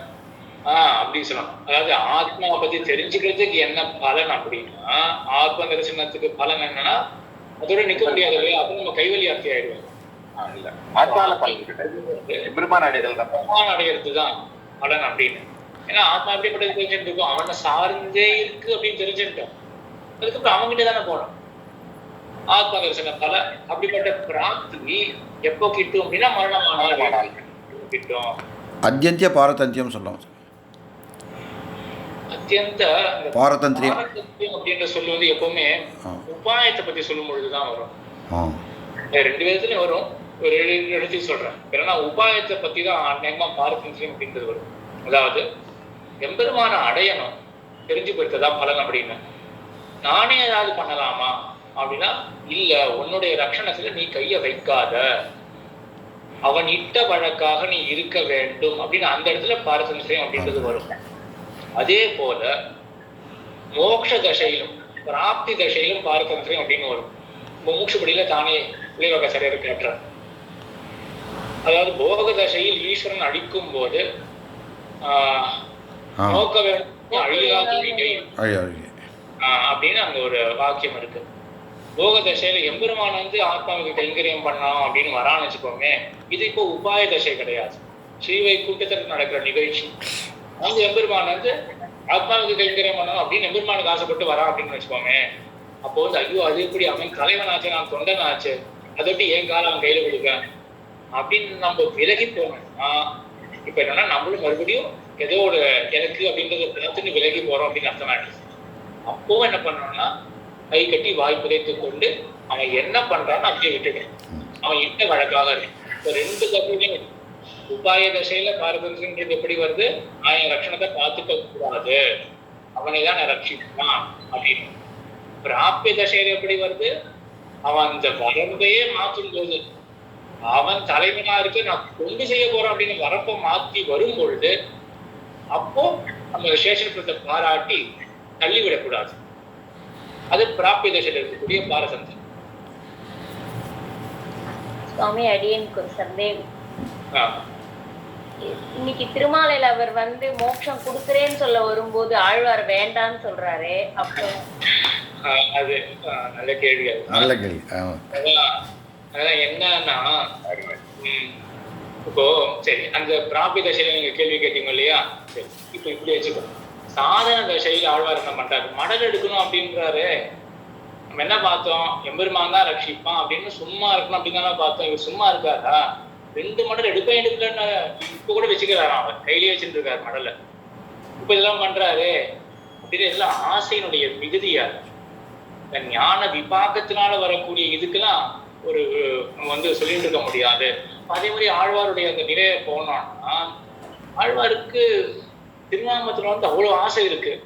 இன்னொன்னு ஆழ்வார் திருவிடத்துல ஓடின்னு இருக்கும். எப்படின்னா, பெருமான் வந்து மோட்சம் கொடுக்குறான், அது சரிதான், அவன் வந்து கண்டிப்பா கொடுக்கணும் அப்படின்றதுல தீவிர இச்சை அவனுக்கு இருக்கு அப்படின்னு ஆழ்வாருக்கு தெரிஞ்சு போயிருதுன்னா, அதுக்கப்புறம் இந்த மாதிரிலாம் வாதாடின்னு இருக்க மாட்டார். அவர் வந்து எம்பெருமான் கொடுக்கறதுக்காக வரான், சரி என்னதான் பண்றாரு பார்ப்போமே அப்படின்ற எண்ணத்தோட தான் எம்பெருமான் இருக்கு அப்படின்னு தெரிஞ்சாதான் இந்த வாதம் பிரதிவாதம் அப்படிலாம் ஓடும். அப்படின்னா ஸ்ரீராமானுக்கு ஒரு ஸ்லோகம் வருது, ஜலாத்மத்யா யோத்ருதோ அப்படின்னு. அதாவது நஜாகம் ஸ்லோகம் வந்து, அதாவது சீத்தை எப்படியோ நானும் சீத்தையும் ஒரே மாதிரி தான். என்னன்னா துவயாகினா அச்சாகம் அப்படி ராகவ முகூர்த்தம் அப்படி ஜீவாவா ஜலாத்மத்யா யோத்ருதோ அப்படின்னு. நாட்டுக்கு புறப்பட்டு போறார் பெருமாள். அப்போ இளைய பெருமாள் வந்து நானும் கூட வரேன் அப்படின்னு சொல்லி அவர் வந்து அந்த வார்த்தை சொல்லும் பொழுது, நானும் சீத்தையும் ஒரே மாதிரி தான், உன்னை விட்டு ஒரு முகூர்த்த காலம் நாங்கள் பிரிச்சிருக்க மாட்டோம் அப்படின்னு சொல்லும் பொழுது ஒரு உதாரணம் என்ன கொடுக்குறாரு அப்படின்னா, ஒரு மத்யமானது மீனானது ஜலத்தை விட்டு வந்துருச்சுன்னா அது எப்படி ஜீவிக்காதோ அதே போலதான். அங்க என்ன தாற்பயம் அப்படின்னு சாரிக்கிற ஆச்சாரியாலாம், அந்த மீன் வந்து அதை ஒவ்வொரு முகூர்த்த காலம் அப்படின்னு ஏன் சொல்லணும் அப்படின்னா, இந்த மீனை வந்து ஜலத்திலேருந்து வெள்ள தள்ளப்பட்டது அப்படின்னா துடிக்கும். அது எப்போ அதோடைய உயிர் போகும்னா, அது உடம்புல இருக்கக்கூடிய நீர் பசைய அருந்து போயிருச்சுன்னா அதுக்கப்புறம் உயிர் போயிடும். நீர் பசை இருக்கிற வரைக்கும் துடிச்சுட்டே இருக்கும். அதே போல இங்க இளைய பெருமான் வந்து நில் அப்படின்னு சொன்ன உடனே இளைய பெருமான் முடிஞ்சு போயிருக்கணும். இளைய பெருமான் லக்ஷ்மணன் முடிஞ்சு போயிருக்கணும். அவரே முடிஞ்சு போல அப்படின்னா, எம்பெருமானுடைய திருவாக்குல வந்திருக்கு நில் அப்படின்னு வந்திருக்கு, அவன் திருவுள்ளத்திலேயே இந்த கருத்து இருக்கா இல்லையா அது தெரியலையே. திருவுள்ளத்துல கூட இதே கருத்து தான் இருக்கு அப்படின்னா இளைய பெருமாள் முடிஞ்சு போயிடுவார். அதான் அந்த மீனல் திருஷ்டாந்தத்தில் வச்சு இந்த ஆச்சாரியெல்லாம் காட்டுறான். அதே போல இந்த எம்பெருமானுடைய திருவுள்ள இதுதான் அப்படின்னு ஆழ்வாருக்கு தெரிஞ்சு போயிருது அப்படின்னா அதுக்கப்புறம் இந்த வாதாடலாம் ஆழ்வார் பண்ண மாட்டேன். நிச்சயமா பாரதந்திரியோட தான் இருக்கும். இல்லைன்னா நிற்ப ஆழ்வார்லாம், இதுல சந்தேகமே கிடையாது. சரி, இப்போ என்ன ஆச்சு, 9ஆம் இப்போ 10ஆம் முடிச்சிடலாம். 10ஆம் குணம் என்ன சங்கிரகம், நம்மளுடைய சங்கிரகம்.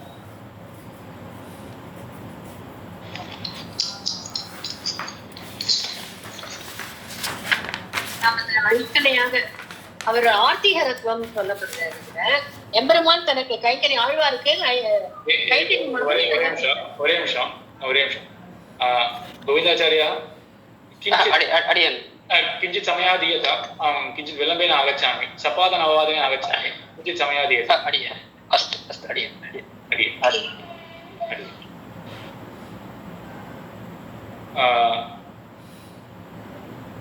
அடியன் 10ஆம் என்னாச்சு, ஆழ்வாருக்கு கைங்கரிய மருளினதை வெளியிடுறார். அதுக்கப்புறம் அந்த ஆர்த்திகரத்துவம் அவருடைய ஆர்த்தியை போக்கி தனக்கு கைங்கரியத்தை கொடுத்ததை அவர் சொல்றார். சரி, ஆழ்வார் தாம் பெற்ற பேர் அந்த கைங்கரியத்தை பெற்றேன் அப்படின்னு ஏதாவது சாதிக்கிறார். அது இன்னும் நம்மளே ஒரு முக்கியமான அர்த்தம் சாதிச்சிருப்பாரு. இல்ல, இடைப்பட்ட காலத்துல துணையா வந்து அங்கேருந்து போற வரைக்கும் இடைப்பட்ட காலத்துல பெருமாள் வழித்துணையா வர வழித்துணையா வருவார் அப்படின்றதுதான். அங்க வந்து திருமோகூர் ஆத்தன் வந்து இடைப்பட்ட காலத்துல, இந்த இடைப்பட்ட காலத்துல அப்படின்றதுலாம் காலதாமரை அவதாரிக்கல ரொம்ப ஸ்பஷ்டமா இருக்கு. நம்மள இங்க சாதிக்கிற விஷயத்துல இல்ல, காலதாமரை தான் 10ஆம் பத்தினுடைய முதல் பதிகம். திருமோகூர் ஆத்தனுக்கு இருக்கக்கூடிய பதிகம் காலதாமரை. அதனுடைய அவதாரிக்கல அவ்வளவு அழகா நம்மளை காட்டியிருக்கு. சரணாகதி ஆயிடுச்சு, அதுக்கப்புறம் மரணமானால் வைகுந்தம் அப்படின்னு தெரிஞ்சு போயிருக்கு. இடைப்பட்ட காலத்துல என்ன பண்றதுன்னா அப்பவும் எம்பெருமான் தான் துணை, நமக்கு நாம் விழாம இருக்கிறதுக்கு எம்பெருமான் தான் துணை. சரி, நாயனார் காட்டின குணம் என்ன? பகவத் குணம் சொல்லிட்டா, எனக்கு ஆர்த்தி ஹரத்தம் அப்படின்னு சொல்லிட்டா. சரி, அதுக்கப்புறம் வேதாந்தாச்சாரியர் காட்டுற குணம் என்ன?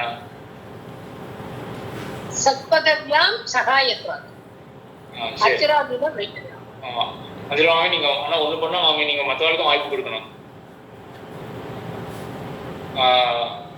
ஆனா விஷயம் வந்துடுது. அதான் இந்த அர்ச்சிராதிகத்தில சகாயம் பண்ணிட்டு எம்பெருமான் வரான். இது 3 ஆச்சாரியரும் பொருத்தமா தான் சொல்றான். இதுல எதுவும் வேறுபாடே கிடையாது. சரி, ஆழ்வார் பெற்ற பேர் 10ஆம் பத்துல இதுவும் சுலபம் தான். அதே வந்து தத்துவம். ஆழ்வார் பெற்ற பேர் என்னன்னா எம்பெருமானே துணையாக வரான் அப்படின்றது ஆழ்வார் பெற்ற பேர். முக்கியமா நம்ம ஞாபகம் வச்சுக்க வேண்டியது, அர்ச்சிராதிகத்தில போகும்போது திருமோகராத்தன் கூட வரான் அப்படின்றது அது ஒரு சிம்பாலிக் அர்த்தம் அப்படின்னு வச்சுக்கலாம். முக்கியமான தாற்பயம் எங்க அப்படின்னா, இடைப்பட்ட காலத்துல எம்பெருமான் தான் நழுவ விடாமல் துணையாக எம்பெருமான் இருப்பான். நம்ம மறுபடியும் சம்சாரத்தில் விழாதபடிக்கு எம்பெருமான் பார்த்துப்பான் அப்படின்றது தான். சரி, இப்போ மொத்தமா சேர்த்து அது வந்து நம்மளையோ நாயனாரோ இந்த மாதிரி இது வரைக்கும் நம்ம பார்க்கல, சாதிச்சிருக்கோம். மொத்தமா சேர்த்துனா நாயனார் மேல சொல்ல போறார், நம்ம பார்க்க தான் போறோம். ஆனா நம்ம பார்த்ததுல வேதாந்தாச்சாரியர் சாதிச்சிருக்க. மொத்தமா சேர்த்து என்ன சாதிக்கிறார்? எம்பெருமான இடையே எம்பெருமானே உபாயம் அப்படின்னு சாதிக்கிறார். சோ பிராப்தேகே ஸ்வயமேக கரணம் ஸ்ரீபதி பிரத்யபாதி மொத்தமா அது சாதிக்கிறார். சரி, இன்னும் ஒரு விஷயம் பார்க்கலாம். வேதாந்தாச்சாரியர் சில எண்ணிக்கையெல்லாம் வச்சுட்டு ஒரு மாதிரி இது அடுக்கடுக்கா கட்டுற அர்த்தங்களை, அது யாராவது சொல்ல முடியுமா? எப்படி எந்த விதத்துல அவர் அர்த்தங்கள் எடுத்துட்டு போறார்? 1000 100 10 1. சரி, 1000 100 10 1. சரி, அது ஒன்றும் விவரிச்சு சொல்லுங்க. ஒரு பாசுரத்துக்கு ஒரு அர்த்தம் இருக்கு, அதனால 1000 அர்த்தங்கள் உண்டு. சரி, ஒரு திருவாய்மொழிக்கும் ஒரு அர்த்தம் உண்டு, அதனால 100 அர்த்தங்கள் உண்டு. அதுக்கு முன்னாடி இதையும் லிங்க் பண்ணணும். அந்த 1000ஐயும் கொண்டு 100ல சேர்க்கணும். அது எப்படி சேர்க்கறது? கரெக்ட் தான். இந்த ஒரு திருவாய்மொழிக்கு ஒரு அர்த்தம் இருக்கு இல்லையா? 1000க்கு 100க்கு என்ன தொடர்பு? அந்த 1000 குணங்கள் சேர்ந்தா அந்த அந்த ஒரு மொத்தமா தான் அந்த ஒரு அர்த்தம் கொடுக்குது. இப்ப பரத்துவம்னு எடுத்துக்கிட்டாக்கா பரத்துவத்தினுடைய பல பகுதிகள் வந்து ஒரு பாசுரத்திலே இருக்கும். அதனால அந்த அந்த அந்த பதிகத்துக்கு வந்து பரத்துவம்னு அர்த்தம். அப்ப எப்படி எடுத்துன்னு போனோம்? அதாவது 10 பாட்டு எடுத்துட்டோம்னா 10 பாட்டுல 10 குணங்கள், 10 குணங்கள் சேர்ந்து என்ன பண்றது? முதல் பதிகத்துக்கு உயர்வர பதிகத்துக்கு பரத்துவம் அப்படின்ற குணம். அந்த குணம் நமக்கு எப்படி தெரிய வருது? 10 பாட்டுல ஆழ்வார் இவ்வளவு விஷயங்கள் சொல்லியிருக்காரு. அதனால இந்த பதிகத்துக்கு பரத்துவம் அப்படின்றது குணம் அப்படின்னு சொல்லிட்டு போனாங்க. அப்ப என்ன ஆகுது? 1000 அர்த்தங்கள் 100 அர்த்தத்தை தெரிவிக்கின்றன அப்படின்னு வந்துருது இல்லையா? சரி, இது வந்துருது. இதே மாதிரி அர்த்தம் சம்மரி மாதிரி 100 அர்த்தங்கள் இருக்கு. அதே மாதிரி அதனுடைய சம்மரி மாதிரி 10 அர்த்தங்கள் இருக்கு. ஆமா. இப்ப இந்த ஒவ்வொரு பதிகத்துக்கு இருக்கக்கூடிய ஒரு அர்த்தம் 10 அர்த்தம் கிடைச்சிடும். ஆகையினால ஒரு 10 என்ன அர்த்தம்? 100 பாட்டு. 100 பாட்டு. இப்போ 100 பாட்டுக்கு சேர்ந்து ஒரு அர்த்தம் அப்படின்னு நம்ம தெரிவிக்கிறதுக்கு என்ன அர்த்தம்னா 10 பத்துக்களுடைய 10 அர்த்தங்கள், 10 பதிகத்தினுடைய 10 அர்த்தங்கள் அங்க பயன்படுறது. உதாரணத்துல சொல்ல முடியுமா? முதல்ல என்னாச்சு? முதல் பதிகத்துல பரத்தம் அப்படின்னு அர்த்தம். இந்த ஸ்லோகம் மறந்து போயிடுது. அந்த உயர்நலம் பாட்டுக்கு ஒரு அர்த்தம். என்ன ஸ்லோகம் அது? நிச்சயமா உத்யத் குணத்வாத் சொல்லுவாங்க. முதல்ல வந்து நிச்சயமா உத்யத் குணத்வாத் அப்படின்னு இல்லையா? அப்ப உயர்நலம் அமித ரசையா அடுத்த பாட்டுக்கு அமித ரசையா அமித ரசத்தையா. அப்போ முதல்ல வந்து நிச்சயமா உத்யுத் குணத்துவம் அப்படின்னு உத்யத் குணத்துவம். நிச்சயம்னா எல்லையற்று அதான் உயர்வர் உயர்நாளும் அப்படின்றத அப்படியே சமஸ்கிருத சாதிச்சிட்டார். அப்போ முதல் பாட்டினுடைய அர்த்தம் இந்த நிச்சயமா இருக்கக்கூடிய உத்யத் குணம் அப்படின்றது. ரெண்டு வந்து அமித ரசத்தையா, இப்போ அளவில்லாத ஆனந்தம். ரசம் அப்படின்றது ஆனந்தம். இப்போ ரெண்டாவது பாட்டுல வந்து அளவில்லாத ஆனந்தத்தை கொண்டவன். மூணாவது பாட்டு என்ன போட்டிருக்கு? அனந்த லீலா ஆஸ்பதத்வா. அனந்த லீலா ஆஸ்பதத்வா.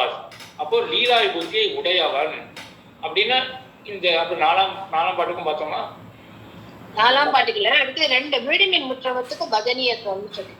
ஆமா, அதுக்கு அடுத்தது அங்க போயிட்டோம் இல்லையா? சரி, அப்ப இங்க இந்த மாதிரி இப்போ 3 பாட்டுக்கு அர்த்தம் பார்த்தோம்னா இந்த மாதிரி தேசிகன் வந்து ஒவ்வொரு பாசுரத்துக்கும் அர்த்தம் சாதிச்சிருக்கு. அப்ப இந்த 10 அர்த்தங்கள் இருக்கிறபடினால முதல் பதிகம் 10 பாட்டை கொண்ட முதல் பதிகம் என்ன சொல்றதுன்னா பரத்வத்தை சொல்றது. அப்ப அதே மாதிரி பரத்வம், அடுத்தது பஜனீயத்துவம், அடுத்தது என்ன சௌலபியம் இல்லையா? 3ஆம் பதிகம் அபராத சகத்துவம். அபராத சகத்துவம். அப்புறம் அது வரைக்கும் தான் சொல்லுது.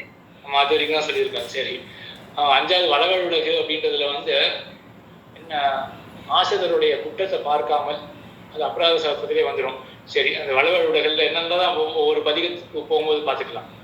அப்ப இப்படி அது அடுத்தது என்ன பார்க்கணும் அப்படின்னா அபராத சகத்துவம் முதல் 4 அர்த்தம். இது போல 10 அர்த்தங்கள் இருக்கு ஒவ்வொரு பதிகத்துக்கும்.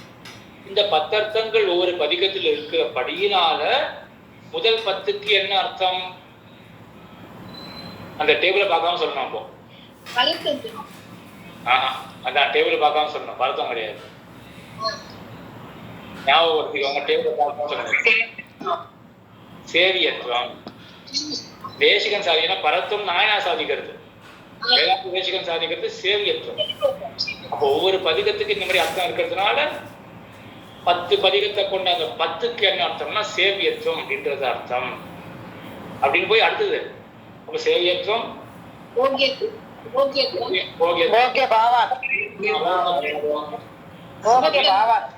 போகிய பாவம். அதான் போகியத்துவம் போகிய பாவம் ரெண்டு ஒன்றுதான். போகிய பாவம், அதுக்கப்புறம் சுபதன யோகம். சுபதன யோகம் இருக்கு இல்லையா? அழகான திரும்பியை கொண்டவன் அப்படின்னு இப்படி ஒரு 10 அர்த்தம் போறது இல்லையா? இந்த 10 அர்த்தம் இருக்கிறபடியினால என்ன சொல்லலாம் கடைசியில உபாயம் ஒரு கல்யாண குணத்தை காமிக்கிறது. எம்பெருமானே எம்பெருமானே உபாயம். ஸ்வசித்தேக ஸ்வயமேக கரணம், அவன் அடைவதற்கு அவனே உபாயம் அப்படின்ற அது குணத்தை கடைசியா அது காமிக்கிறது அப்படின்னு இப்படிதான் தேசிகன். அடியே ஜெயந்தி மாமி சொல்லுங்க. இல்ல சாமி. சரி சரி, அதான் நான் ஒரு 1/2 மணி நேரத்துல முடியுமோன்னு நினச்சிருந்தேன். சரி, நம்ம அப்போ அடுத்த வாரம் இந்த பிரம்மம் அப்படின்ற விஷயத்தெல்லாம் பார்த்தீங்களா? ஏதாவது சந்தேகம் இருக்கா அதில்? முதல்ல பார்த்தீங்களா? அது ரிலேட் பண்ண முடிச்சுதா? இல்லாட்டி அந்த மாதிரி போடுறது ரொம்ப டீப்பாக போடுறது அவ்வளோ பயன் இல்லை.